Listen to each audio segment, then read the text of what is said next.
Assalamualaikum warahmatullahi wabarakatuh. Selamat pagi adik-adikku siswa yang berada di rumah, yang sedang menjalani BDR. Insya Allah adik-adik dalam keadaan sehat walafiat. Ya, pada pertemuan kali ini kita akan masuk pada kompetensi dasar yang baru. Kita akan membahas tentang materi statistika. Materi statistika ini bukan materi baru ya buat adik-adik sebenarnya, karena sudah pernah adik-adik pelajari di bangku SMP. Namun waktu di SMP adik-adik hanya mempelajari tentang penyajian dan pengolahan data tunggal. Nah, di tingkat SMA adik-adik akan membahas, kita akan mempelajari tentang pengolahan data, dalam hal ini adalah data kelompok. Kita lihat kompetensi dasarnya. Yang pertama, menentukan dan menganalisis ukuran pemusatan dan penyebaran data kelompok yang disajikan dalam bentuk tabel distribusi frekuensi dan histogram. Untuk kompetensi dasar keterampilan, menyelesaikan masalah yang berkaitan dengan penyajian data, hasil pengukuran dan pencacahan dalam tabel distribusi frekuensi dan histogram. Nah, untuk IPK-nya ya, IPK untuk pertemuan kali ini yaitu mendeskripsikan berbagai sajian data dalam bentuk tabel dan grafik. Jadi pada pertemuan kali ini kita akan spesifik membahas tentang penyajian data dalam bentuk tabel dan grafik. Ya, sebelum kita bicara lebih jauh tentang statistika, adik-adik harus tahu dulu apa itu statistika. Jadi statistika adalah cabang ilmu matematika yang mempelajari tentang pengumpulan data, pengolahan data, penyajian data, analisis hingga penarikan kesimpulan. Jadi data yang adik-adik kumpulkan kemudian akan diolah. Setelah diolah, adik-adik akan sajikan dalam bentuk tabel ataupun dalam bentuk diagram. Setelah itu data itu dianalisis sehingga terakhir kita akan melakukan penarikan kesimpulan. Nah, statistik merupakan data hasil statistika tadi yang berupa kumpulan data. Datanya dapat berupa bilangan ataupun non bilangan yang disusun dalam bentuk tabel ataupun diagram. Ya, kita lihat jenis-jenis penyajian data dalam statistik.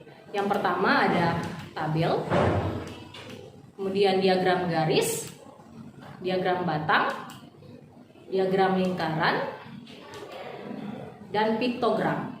Jadi sebenarnya penyajian data ini sudah pernah adik-adik buat di tingkatan sebelumnya. Misalnya tabel. Saya kira tabel ini sudah sangat familiar di adik-adik ya, karena tabel ini penyajian data yang paling sederhana.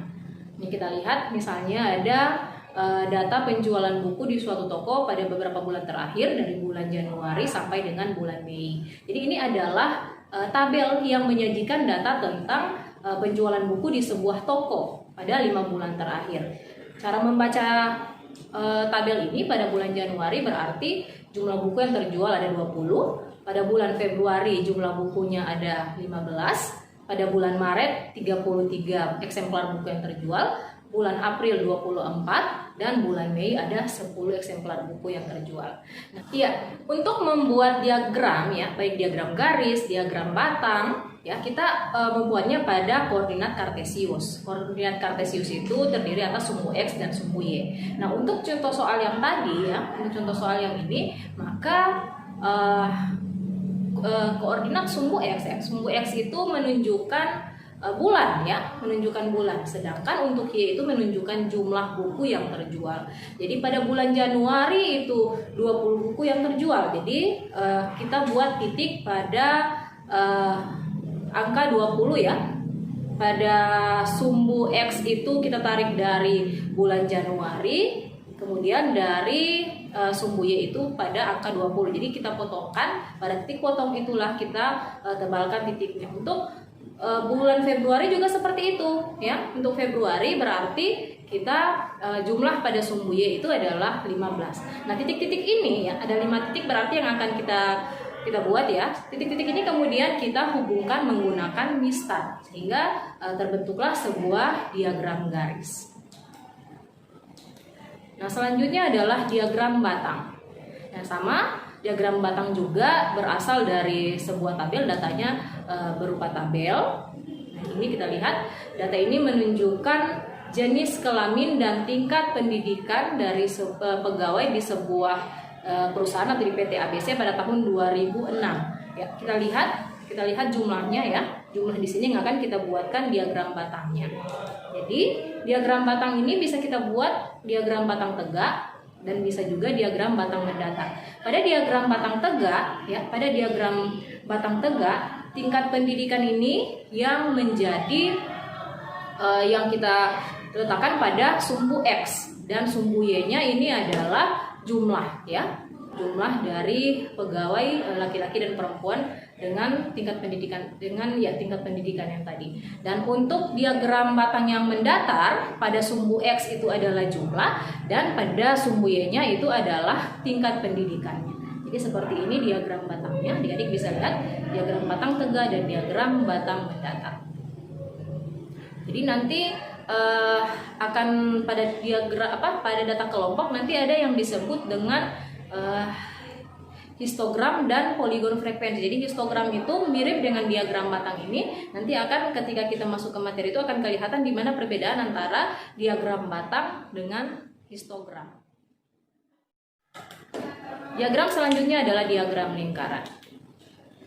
Ya, jadi ini adalah data dari data penduduk Desa Sukamakmur dengan profesinya, ya, data profesi dari penduduk di Sukamakmur sebanyak 50 penduduk. Dimana di sini kita lihat untuk pegawai negeri sipil ada 12 orang, pegawai swasta 6 orang, TNI atau Polri itu 8 orang, pegawai BUMN 6 orang, petani 10 orang, nelayan 2 orang, pedagang 2 orang, dan lain-lain itu 4 orang. Jumlah totalnya adalah 50. Nah, untuk membuat diagram lingkaran, kita butuh perhitungannya dulu. Jadi kita harus menghitung persentase dan sudut pusat dari masing-masing jumlah jenis pekerjaan, jumlah dan jenis pekerjaan ini. Misalnya untuk PNS itu ada 12 orang, ya. PNS ada 12 orang. Maka untuk menghitung presentasinya, jadi 12/50 dikali 100%, ya. 12/50 dikali 100%. Jadi 100 dibagi 50 itu didapat 2 kali 12 didapat 24%, ya. 24%. Yang berikut sudut pusat. Kita juga harus menghitung sudut pusat karena kita akan menggambarkannya pada sebuah lingkaran. Jadi kalau yang tadi dikali 100% karena presentasi, nah ini kita kali 360 derajat karena satu lingkaran penuh itu adalah 360 derajat. Jadi 12/50 dikali 360 derajat didapat 86,4 derajat. Yang berikut adalah pegawai swasta. Oke, pegawai swasta. 6/50, ya, 6 pegawai swasta itu jumlahnya ada 6, berarti 6/50 dikali 100% hasilnya adalah 12%. Sudut pusatnya itu berarti sama 6/50 dikali 360 didapat 43,2 derajat. Untuk TNI Polri itu ada 16 derajat, ada 16% atau 57,6 derajat. Untuk pegawai BUMN 12% atau 43,2 derajat, petani 20% atau 72 derajat, nelayan itu ada 4% atau 14,4 derajat, kemudian pedagang 4% yang sama dengan yang nelayan 4% atau 14,4 derajat, dan lain-lain itu ada 8% atau 28,8 derajat. Jadi total dari presentasi itu adalah 100%. Ketika adik-adik mendapatkan hasil lebih dari atau kurang dari 100%, maka berarti ada yang salah pada perhitungan adik-adik. Begitu juga pada sudut pusat. Kita harus mendapatkan totalnya ini harus 360 derajat, ya, jangan lebih ataupun kurang dari 360 derajat. Kalau hanya selisih desimal, ya, selisih koma-koma bisa, tapi kalau 365 berarti sudah salah itu. Oke. Nah, kita lihat diagram lingkarannya. Di diagram lingkarannya kita bisa lihat di sini, ya, adik-adik. Bisa dilihat. Oke, yang terakhir adalah piktogram. Jadi piktogram ini kita menggunakan simbol atau lambang atau gambar, ya. Jadi misalnya pada tahun 2011, ya, ada ini data dari jumlah kendaraan, ya, jumlah kendaraan pada tahun 2011. Ada 5.000 kendaraan. Nah, kita lihat kalau kita menggunakan gambar maka ada 5 mobil. Jadi satu mobil ini dia mewakili 1.000 mobil.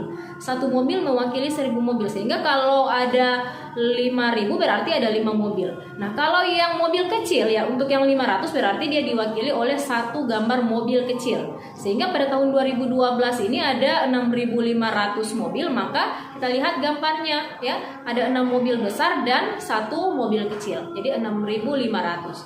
Kita bisa lihat untuk 2013 ada 9.000, berarti ada 9 mobil. 2014 ada 10.000, berarti gambar diwakili oleh 10 mobil besar. Dan 2015 itu ada 11.000, diwakili oleh 11 mobil besar.